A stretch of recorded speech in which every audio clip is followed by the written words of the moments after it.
My starting point when it comes to the consideration of any issue relating to free speech is my passionate belief that the second most precious thing in life is the right to express yourself freely. The most precious thing in life, I think, is food in your mouth, and the third most precious is a roof over your head. But a fixture for me in the number 2 slot is free expression, just below the need to sustain life itself. That is because I have enjoyed free expression in this country all my professional life and fully expect to continue to do so.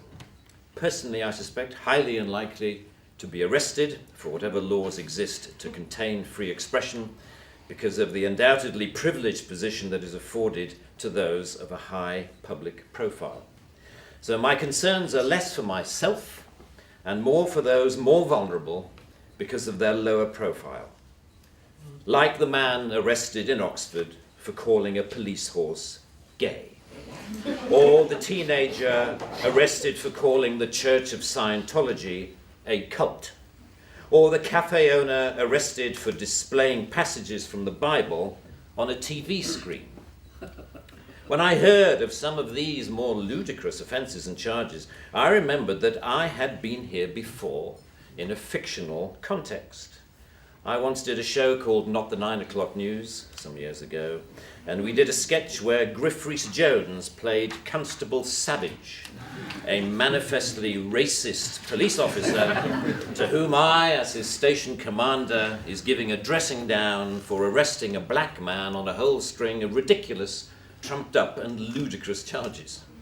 The charges for which Constable Savage arrested Mr. Winston Kadogo of 55 Mercer Road were these: walking on the cracks in the pavement, walking in a loud shirt in a built-up area during the hours of darkness, and one of my favourites, walking around all over the place. He was also arrested for urinating in a public convenience and looking at me in a funny way. Who would have thought that we would end up with a law that would allow life to imitate art so exactly?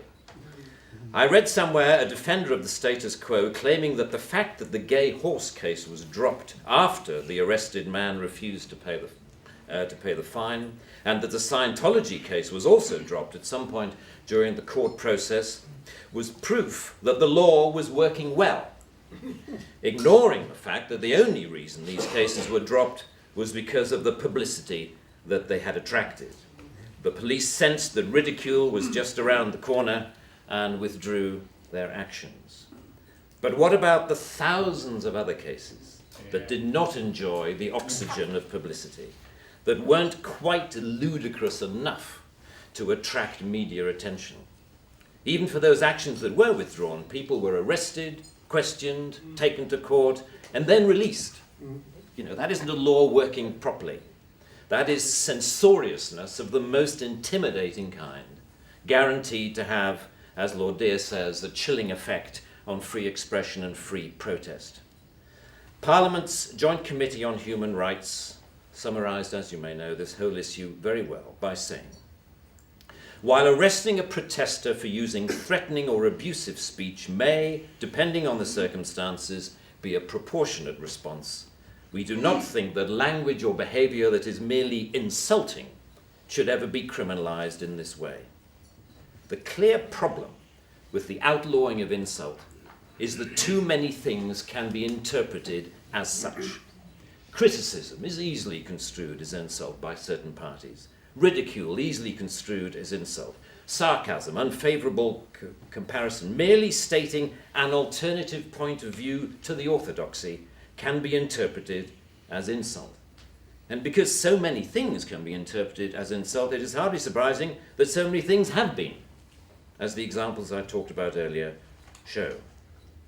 Although the law under discussion has been on the statute book for over 25 years, it is indicative of a culture that has taken hold of the programs of successive governments, that with the reasonable and well-intentioned ambition to contain obnoxious elements in society, has created a society of an extraordinarily authoritarian and controlling nature.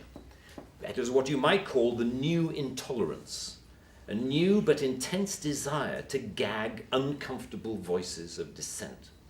I am not intolerant, say many people, say many softly spoken, highly educated, liberal-minded people. I'm only intolerant of intolerance. And people tend to nod sagely and say, oh yes, wise words, wise words. And yet if you think about this supposedly inarguable statement for longer than 5 seconds, you realize that all it is advocating is the replacement of one kind of intolerance with another, which to me doesn't represent any kind of progress at all. Underlying prejudices, injustices, or resentments are not addressed by arresting people. They are addressed by the issues being aired, argued, and dealt with, preferably outside the legal process. For me, the best way to increase society's resistance to insulting or offensive speech is to allow a lot more of it. As with childhood diseases, you can better resist those germs to which you have been exposed. We need to build our immunity to taking offense so that we can deal with the issues that perfectly justified criticism can raise. Our priority should be to deal with the message, not the messenger. As President Obama said in an address to the United Nations only a month or so ago, laudable efforts to restrict speech can become a tool to silence critics or oppress minorities. The strongest weapon against hateful speech is not repression, it is more speech. And that's the essence of my thesis, more speech.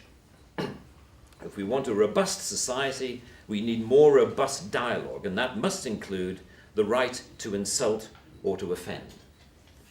And even if, as Lord Dear says, the freedom to be inoffensive is no freedom at all. The repeal of this word in this clause will be only a small step, but it will, I hope, be a critical one in what should be a longer-term project to pause and slowly rewind a creeping culture of censoriousness. It is a small skirmish in the battle, in my opinion, to deal with what Sir Salman Rushdie refers to as the outrage industry. Self-appointed arbiters of the public good, encouraging media-stoked outrage to which the police feel under terrible pressure to react. A newspaper rings up Scotland Yard. Someone has said something slightly insulting on Twitter about someone who we think a national treasure. What are you going to do about it? And the police panic and they scrabble around and then grasp the most inappropriate lifeline of all, Section 5 of the Public Order Act, that thing where you can arrest anybody for saying anything that might be construed by anyone else as insulting. They don't seem to need a real victim. They need only to make the judgment that somebody could have been offended if they had heard or read what has been said. The most ludicrous degree of latitude. The storms that surround Twitter and Facebook comment have raised some fascinating issues about free speech, which we haven't really yet come to terms with. Firstly, that we all have to take responsibility for what we say, which is quite a good lesson to learn. But secondly, we've learned how appallingly prickly and intolerant society has become of even the mildest adverse comment. The law should not be aiding and abetting this new intolerance. Free speech can only suffer if the law prevents us from dealing with its consequences. I offer my wholehearted support to the Reform Section 5 campaign. Thank you very much. For more great content, like, subscribe and hit the notification bell.